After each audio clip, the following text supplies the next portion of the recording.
जय मिथिला, जय मैथिली। हम राम भरोस ठाकुर रसिकाचार्य श्रीमान स्नेहलता जी के पौत्र आई एमएमपी रिकॉर्डिंग स्टूडियो के माध्यम से स्नेहलता जी के किछु गीत जे उपनयन के गीत है से अहाँ सबके बीच में राखक के एकटा छोट प्रयास करे छी। रसिकाचार्य श्रीमान स्नेहलता जी के विवाह के गीत हर विवाह के उत्सव में बजैया, लेकिन उपनयन के गीत के हम अहाँ सबके बीच राख चाहे छी। सबसे पहले स्नेहलता जी बतबै छथिन, भगवान श्री राम जी चारू भाई के उपनयनक दिन जब सुनिश्चित भ गेल छल, अयोध्या में चारू तरफ हर्षोल्लास के वातावरण केहन बन गेलै। मंगल आजू अवधपुर घर घर मंगल है, मंगल आजू अवधपुर घर घर मंगल है। माई है राम जी के छन उपनयन भुवन तेहि मंगल है।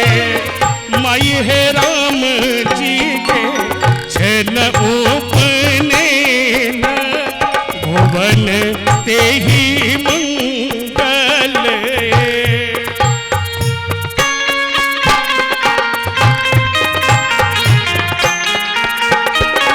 आप मिक्स सुन रहे छी एमएम प्रोडक्शन प्रस्तुति।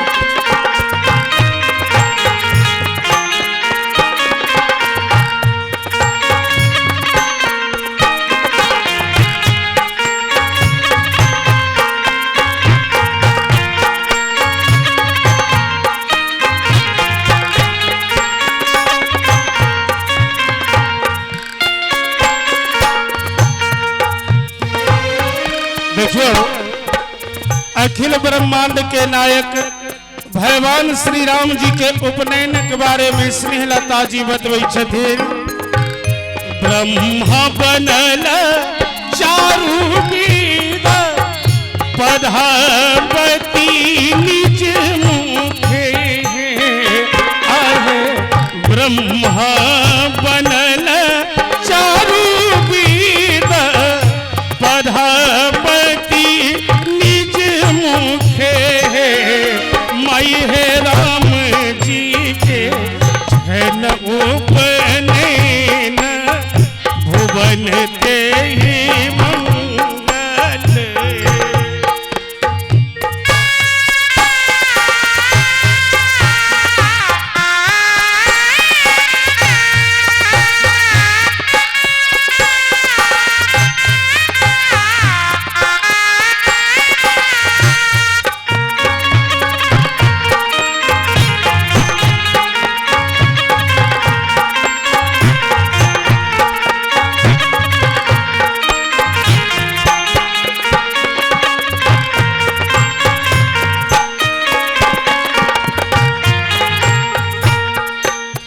मंगल साज समाज भजन धुनी मंगल है आहे।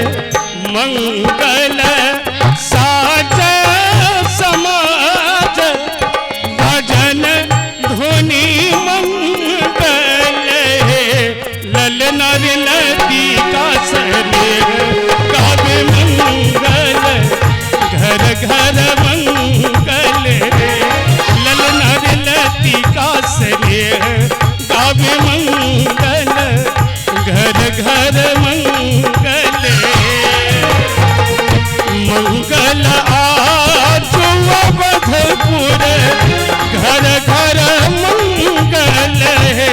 ललना लतिका स्नेह गावे मंगल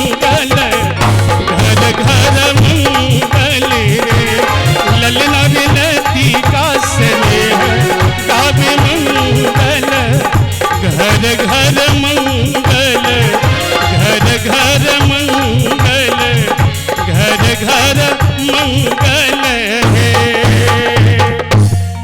देखियो स्नेहलता जी बतबै छथिन जखने भगवान श्री राम जी के उपनयनक दिन सुनिश्चित भ गेल तखने पूरा श्री अवधपुर में मंगल मंगल आई। स्नेहलता जी बतबै छथिन जे भगवान श्री राम जी चारू भाई मरवा पर बैस गेला है कि महाराज दशरथ जी के आंगन बाजत आज बधैया है।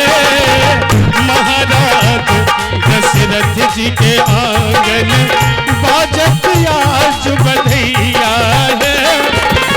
बाजत आज बधैया बहिना बाजत आज बधैया है। बाजत आज बधैया बहिना बाजत आज बधैया है। शुभ शुभ के मरबा पर बैसेला राम लखन चारू भैया है। शुभ शुभ के मरबा पर बैसेला राम लखन चारू भैया है।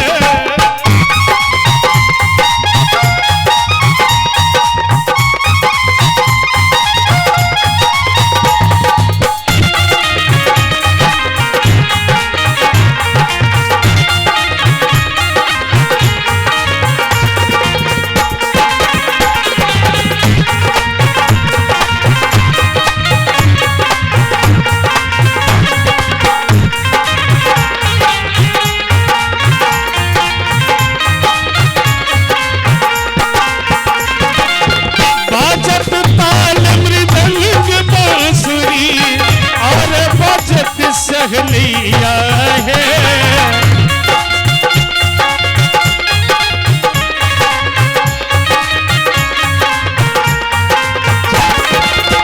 देखियो भगवान श्री राम जी उपनयन करे के लिए मरबा पर बैस गेला है।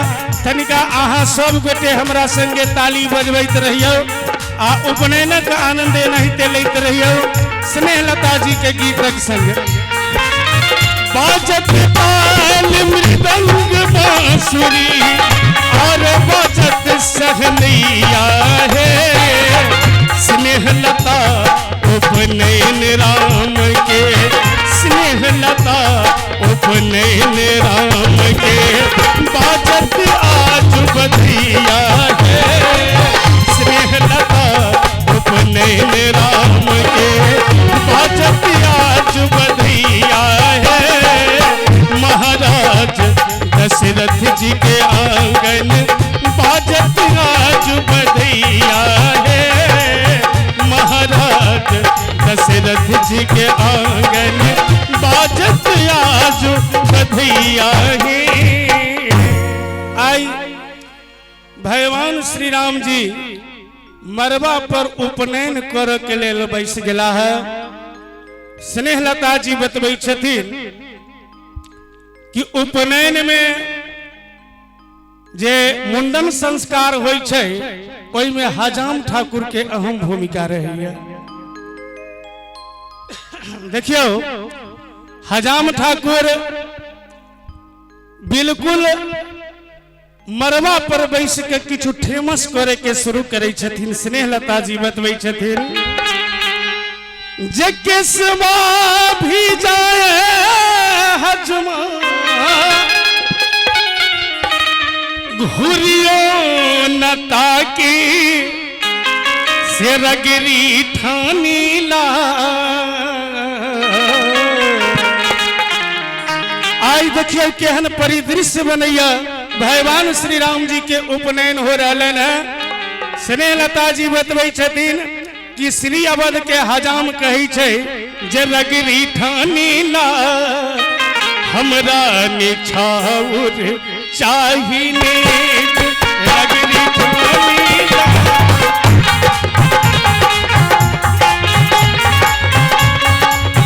रगरी ठानी ला हमरा निछाउर चाहिए।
ठाकुर केस काटे के लिए बिल्कुल तैयार नहीं है।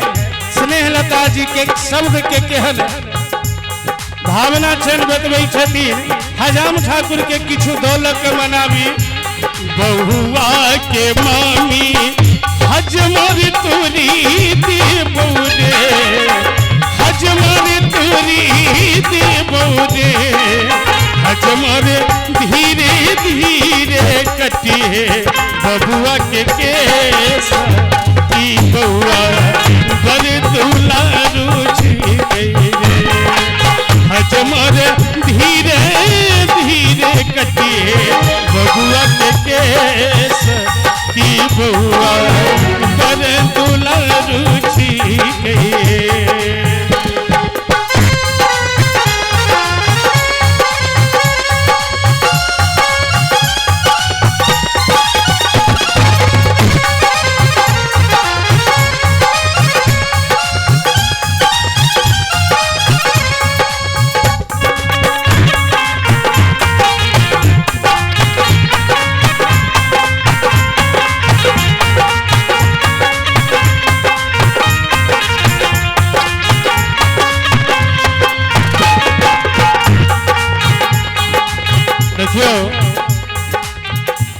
जखने कहलखिन के बउआ के मामी हजमा तोरे दे बौरे, हजाम ठाकुर बिल्कुल मुस्कुरा कर रह जाइए।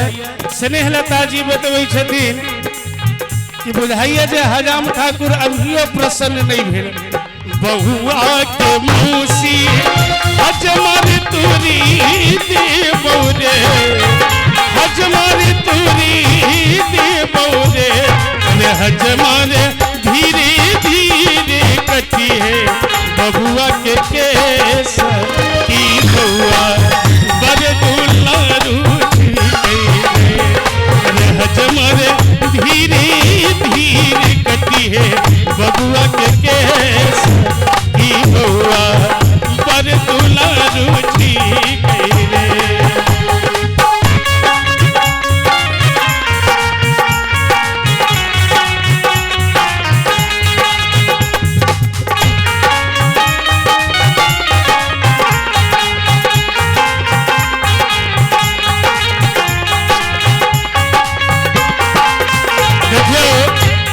रूसल हजाम ठाकुर के मनेला के बाद स्नेहलता जी बतबै छथिन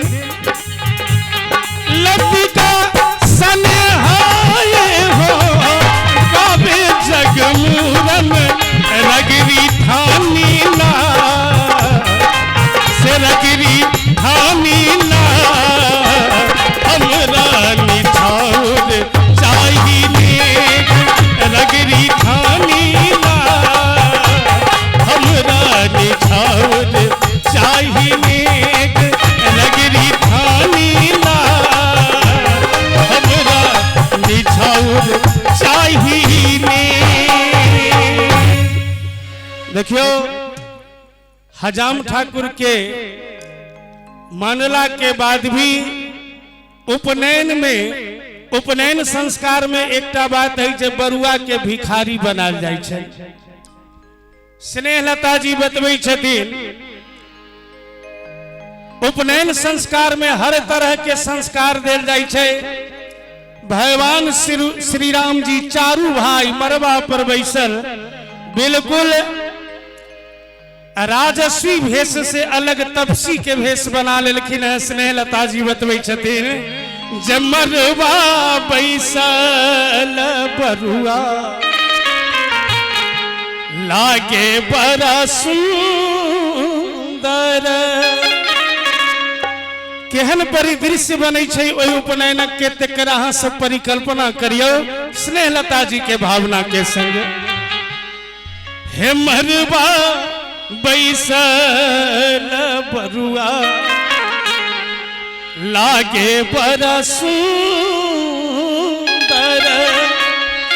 धैली न तपसी की भी समाइए,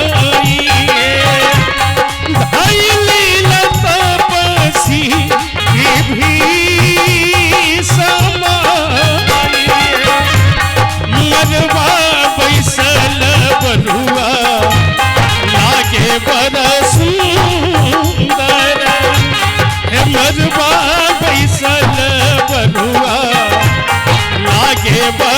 सुंदर धैली न तपसी की भी समाई धैली न तपसी की भी समाई है।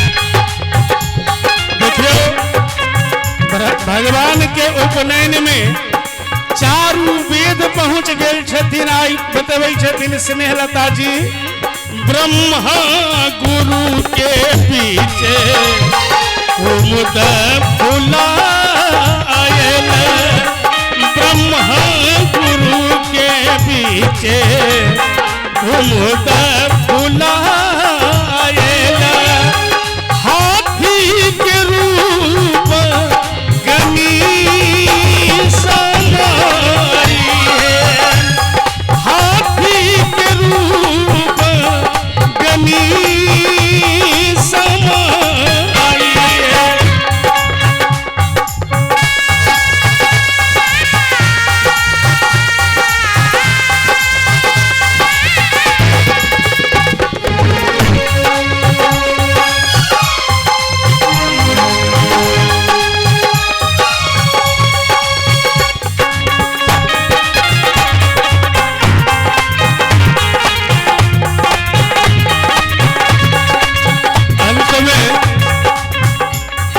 स्नेहलता जी बतबै छथिन लतिका स्नेह हो भीखी हर गावे।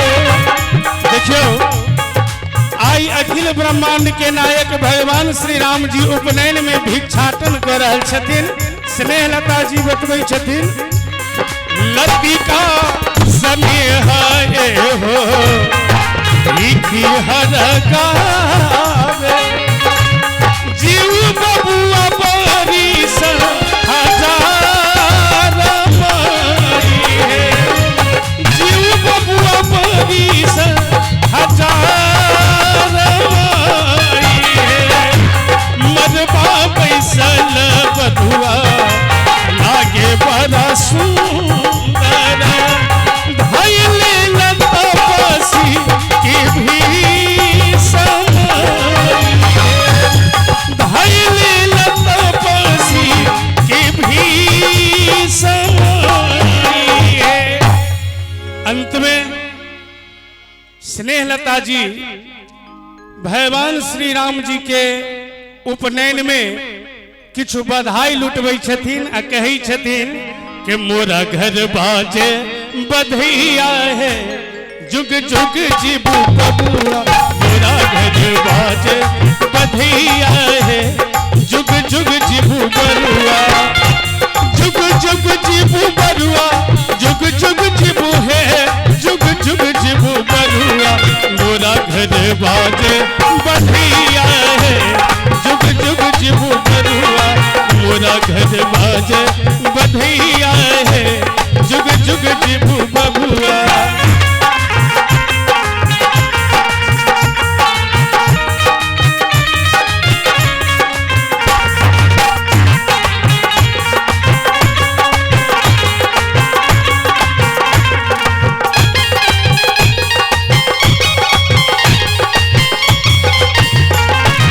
देखियो हमरो अहाँ के बेटा के उपनयन होइया तो ओहि में तरह तरह के चीज लुटबै छथिन लेकिन स्नेहलता जी बतबै छथिन कि चाची बहिन हुआ कंचा लुटावे चाची बहिन हुआ कंचा लुटावे बाबा लुटावे धेनु गैया है जुग जुग जीबू बबुआ बाबा लुटावे धेनु गैया है जुग जुग जीबू बबुआ मोरा घर बाजे बधैया है जुग जुग जीबू बबुआ मोरा घर बाजे बधैया है जुग जुग जीबू बबुआ।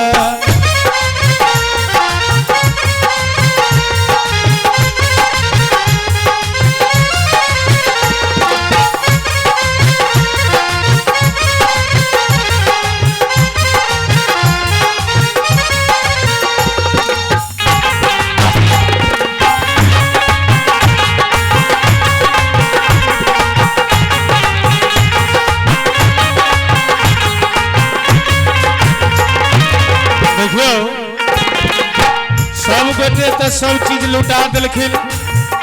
स्नेहलता जी बतबै छथिन अंत में लतिका स्नेह आशीर्वाद लुटावे, लतिका स्नेह आशीर्वाद लुटावे। पायब न एहन समैया है जुग जुग जीव बबुआ, पायब न एहन समैया है जुग जुग जीव बबुआ। मोरा घर बाजे बधैया है जुग जुग जीव बबुआ, मोरा घर बाजे बधैया है जुग जुग जीव बबुआ, मोरा घर बाजे बधैया है जुग जुग जीव बबुआ, मोरा घर बाजे बधैया है जुग जुग जीव बबुआ। यही के संगक हम ई उपनयन के कार्यक्रम के समापन करै छी। जय मिथिला, जय मैथिली, जय रसिकाचार्य श्रीमान स्नेहलता जी। MMP रिकॉर्डिंग स्टूडियो के माध्यम से ये हम अपने सबके बीच में रख ली है। हमर फिर प्रयास रहत कि और स्नेहलता जी के जे उपनयन किछु गीत है हम एनाहिते स्टूडियो के माध्यम से के अहाँ सबके बीच राखैत रहब।